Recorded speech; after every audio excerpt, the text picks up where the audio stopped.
Hey guys, in this video I'm gonna show you how to stop using Photoshop to fix our exposed. Some provide a very easy tricks. So simply you just copy this and go to filter. Select camera raw filter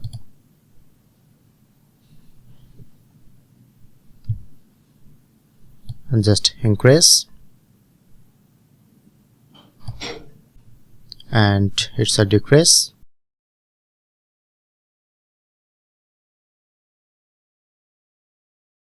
and increase this.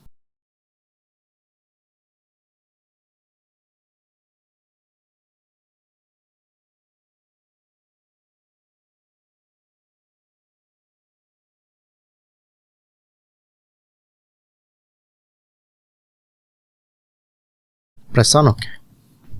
So as you can see the result. Or the second step, press on Ctrl plus L.